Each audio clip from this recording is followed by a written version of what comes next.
vous n'êtes pas trompé, vous êtes bien sur malikounafoni.net, votre web TV de référence. Fidèles abonnés, amis téléspectateurs, bienvenue dans ces flashs d'informations du mercredi 25 novembre 2020.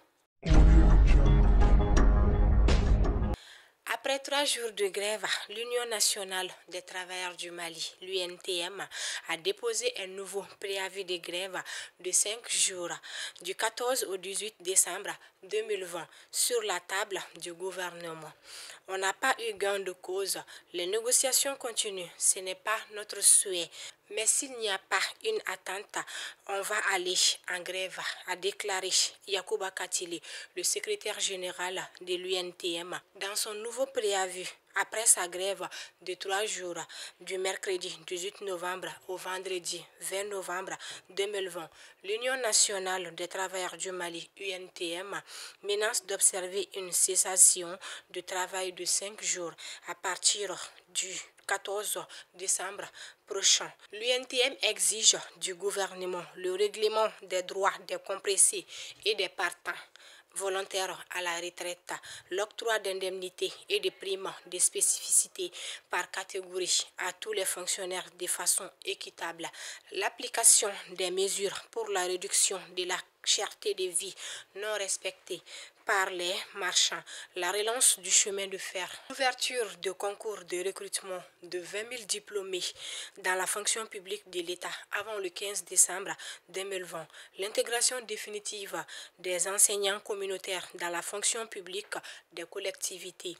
Si les exigences ainsi formulées sont restées lettres mortes, le bureau exécutif décide d'observer une grève générale sur toute l'étendue du territoire national allant du 14 au 18 décembre 2020. Relève le préavis de grève de l'UNTM dirigé par Yacouba Katili.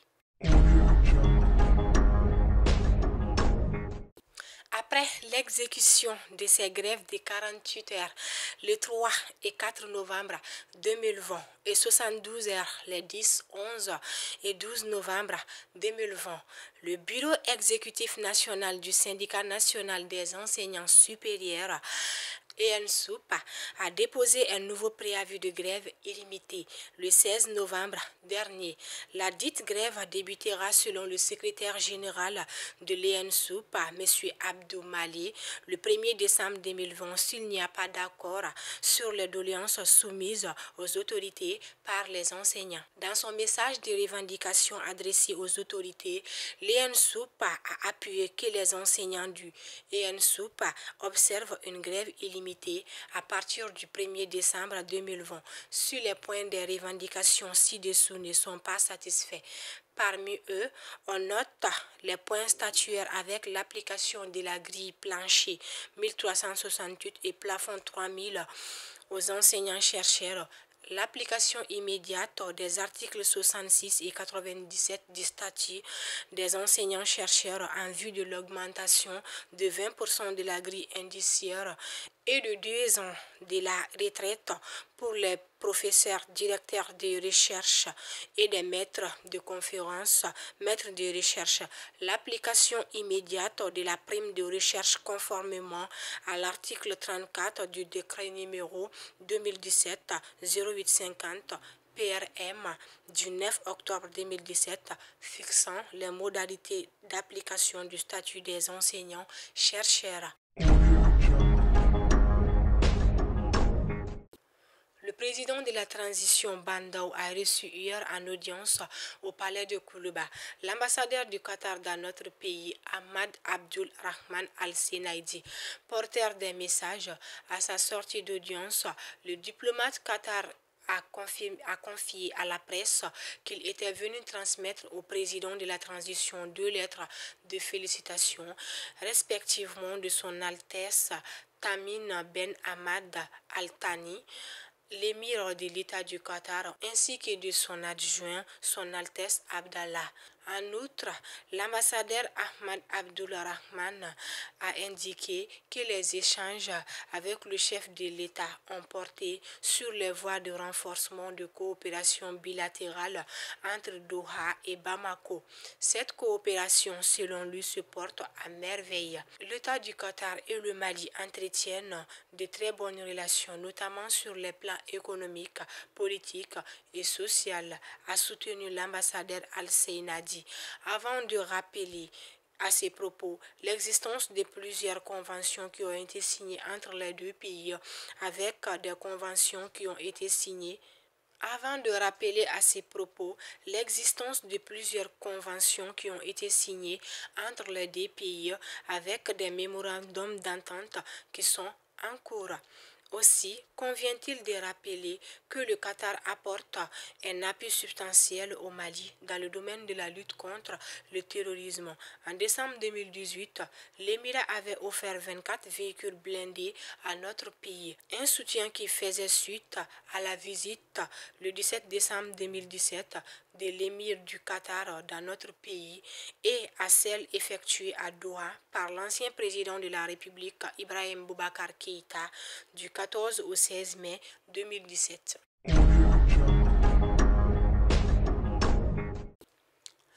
Le mouvement du 5 juin, Rassemblement des forces patriotiques M5-RFP, s'est par son mémorandum du 19 novembre adressé à l'Union africaine pour un Mali nouveau et refondé. La réussite de la transition et le contexte dans lequel vit le pays, le mouvement anti-Ibeka attire l'attention de l'Union africaine. Le M5 continue à penser que la condition sine qua non de la réussite de la transition vient d'une saine et loyale collaboration entre lui et les militaires. Malheureusement, indique-t-il dans le mémorandum, les militaires dans le but de marginaliser le M5 RFP et d'accaparer tous les pouvoirs pour ne pas avoir en face d'eux une véritable légitimité qui ne serait ni otage ni impuissant, ont procédé autrement, a-t-il déploré. Selon le mouvement hétéroclite, tous les engagements pris par les militaires ont été violés. Les conclusions des concertations sur la transition falsifiées. Le Premier ministre et le gouvernement choisi ou nommé par mince ou fraude. Les conclusions des concertations sur la transition falsifiée, le président, Premier ministre et le gouvernement choisi ou nommé par milice ou fraude et les textes régissant la transition violée ont-ils mentionné dans ces mémorandums. Au cours des actions du pilier développement de la composante police des Nations Unies UNPOL du bureau régional de la MINUSMA à Mopti s'inscrit le renforcement des capacités techniques des forces de sécurité maliennes. Au cours de la première moitié du mois de novembre, ont été organisées 2 formations dont l'une portant sur le monitorat et le secourisme tenu du 2 au 13 novembre et l'autre sur l'utilité de la téléphonie au cours de l'enquête criminelle entre les 10 et 13 novembre dernier. Un total de 24 éléments de la police, de la gendarmerie et de la protection civile ont bénéficié de ce renforcement des capacités.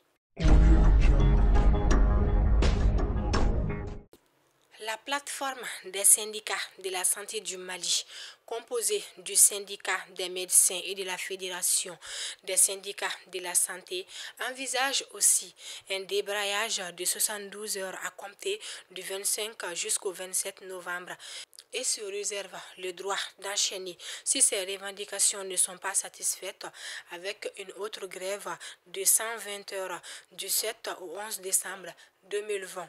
La plateforme exige l'application du statut des agents de la santé, l'intégration des contractuels à la charge des associations de santé communautaire ASACO et la fonction publique des collectivités, mais aussi la création d'une passerelle entre cette fonction publique et l'enseignement supérieur et la recherche scientifique. Elle exige aussi la gestion de la problématique de la bi-appartenance, l'intégration des contractuels des hôpitaux à la fonction publique de l'État, le paiement intégrale et sans délai des arriérés d'émoluments du personnel de la santé, selon le secrétaire général adjoint de la plateforme, M. Boubacar Niari. Les négociations n'ont commencé que lundi dernier, c'est-à-dire 13 jours après le dépôt de leur préavis de grève. Pour lui, cette situation atteste des manques de volonté des autorités à instaurer le dialogue en vue de trouver un accord. Il n'espère pas trop sur les négociations actuelles puisqu'il n'y a déjà pas eu d'accord sur 2 points qui étaient au cours d'une première négociation. Si on continue sur cette lancée, le grève sera effective, a clairement laissé entendre le syndicaliste, tout en ajoutant que les agents assignés au prélèvement des échantillons pour le test de la COVID-19 n'assureront même pas le service minimum.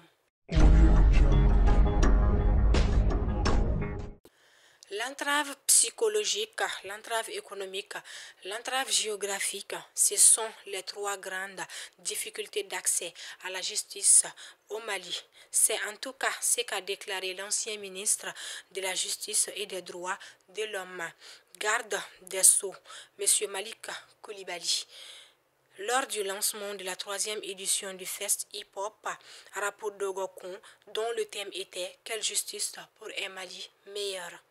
Reconnu être un homme de droit, intègre et probe, celui-là qui, à la fleur de l'âge, a déposé sa robe de magistrat malgré ses aventures par refus de corruption.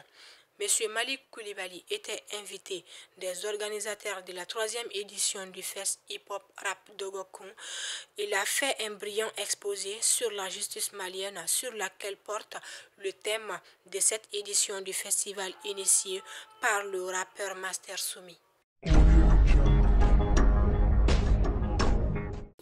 Niamey, l'ancien président du Niger, Mamadou Baba Tandja, est décédé mardi à Niamey à l'âge de 82 ans. Selon un communiqué de la présidence, lu à la télévision publique nigérienne, Tandja avait dirigé le pays de 1999 à 2010, date de son renversement par un putsch.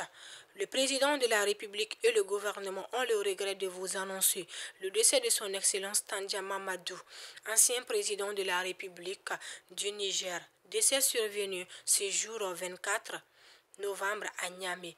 Selon le texte qui ne précise pas la cause de la mort, un deuil de 3 jours sera observé sur toute l'étendue du territoire national, conclut le texte. Ancien militaire ayant participé au putsch contre le président Diori Amani au profit du général Seyni Kounché, mort au pouvoir en 1987.